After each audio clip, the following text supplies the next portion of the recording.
Robert telling us about that wombat rescue. So it was near the Bendigo Creek in a stormwater drain at Wollstonecroft Park. If you know that area, there's the Haviland Street, those two sort of rather slim streets there on either side. And it was around that area.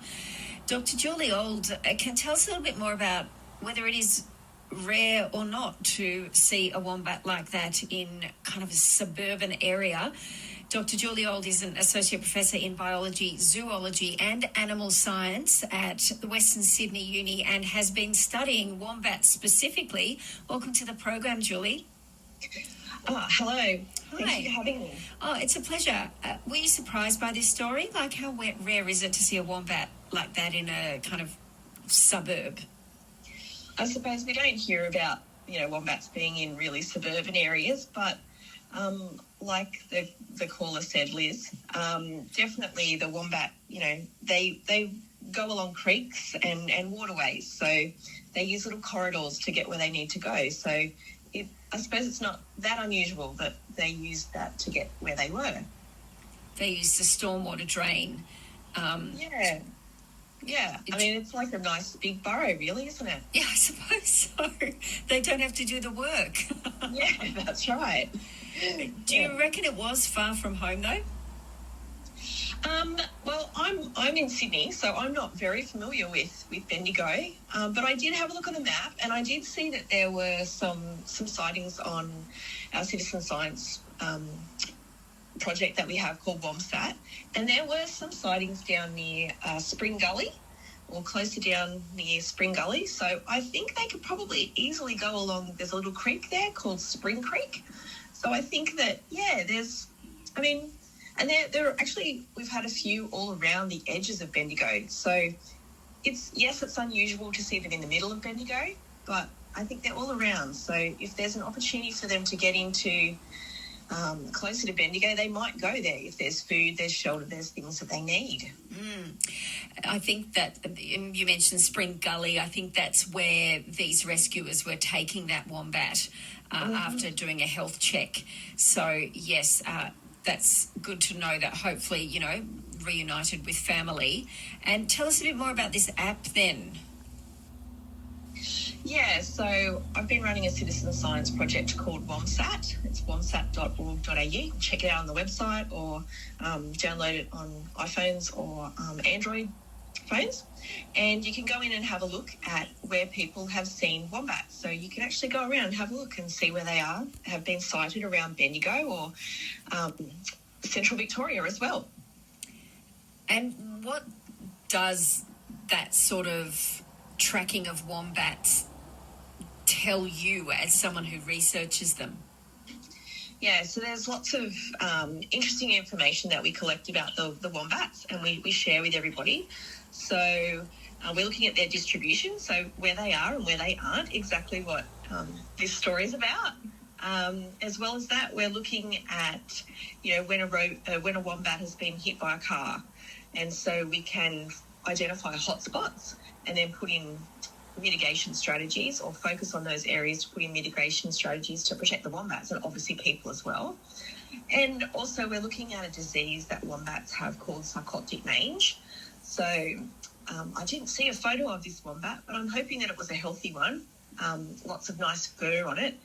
Wombats that have sarcoptic mange are infested with a mite, and people get this mite as well, and we call it scabies, and they'll have lost fur. And it's fatal in wombats if they're not treated. So we're looking at seeing where the wombats are, helping out reduce roadkill, hoping to keep the wombats nice and healthy because they're really important for the environment. And so all this information is in the app. You can go in and have a look and help out. And does it tell you sort of the different types of wombats as well? Well, in Victoria, there's only one kind of wombat, or unless you go right over the edge of Western Victoria, you might see some hairy-nosed wombats, southern hairy-nosed wombats. But around Bendigo, you'll always see bare-nosed wombats. So or the common wombats, they're sometimes called as well. Mm-hmm. So your average-looking wombat. Yeah. not with a hairy nose. No. The bare-nosed wombat. Okay, that's what we're seeing around our neck of the woods. Is there anything in terms of your study that you found in relation to their behaviour or where they're being found impacting populations? I'm thinking climate change or habitat removal, that type of thing. That's a really long-term question to answer. So we have been going for 10 years now. We just had our birthday last month, or earlier in the month, and we still need to collect lots of data. So the more information we have, we can answer those types of questions. But we are looking at, their distribution, which is very hard to do because scientists can't be everywhere. So if everybody gets on board, we can learn more about where they are and where they aren't.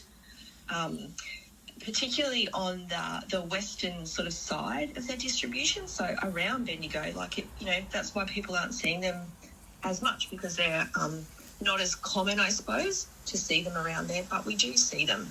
So that information tells us a lot about where they are and where they aren't. So in terms of climate change, hard to know. It's a longer term question. Okay. Well, I'm sure you'll enjoy researching, or depending on what you find, really, what happens in the future to the populations around central Victoria and elsewhere around the country. So how can people help out with the research that you're doing, Julie? Oh, well, if you see a wombat, go in and log your sighting on the app or the website, womsat.org.au, and that you can upload photos and have a look. Go in and have a look and see where the wombats are around your area as well. Be fantastic. What should people do if they find one or see one?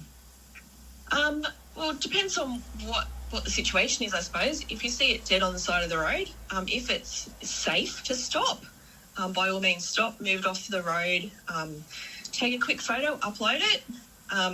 If it's a female and you're able, obviously if it's safe, you can check the pouch as well. If it's got a pouch young in there, call the local wildlife group and they will come and look after that little joey. That's a really important thing to do, is to check the pouches. Don't take it off. Just wait for a carer to come and get it. If you see a wombat with sarcoptic mange, you can also report that to the local wildlife group. The Wombat Protection Society of Australia, they have people around that will come and treat the wombats as well, because, as I said, it's a fatal disease if it's not treated, so that's important. You can also go onto WOMSAT if you're interested in learning more about wombats and treating wombats for mange, and we've got an online course.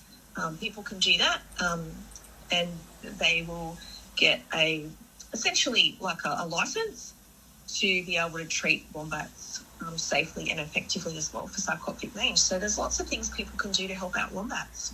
Good stuff, as you are through your research. Thank you very much for joining us this morning, Dr. Julie Auld, Associate Professor in Biology, Zoology and Animal Science at Western Sydney University. On ABC Central Victoria, this is Fiona Parker. Now we're talking.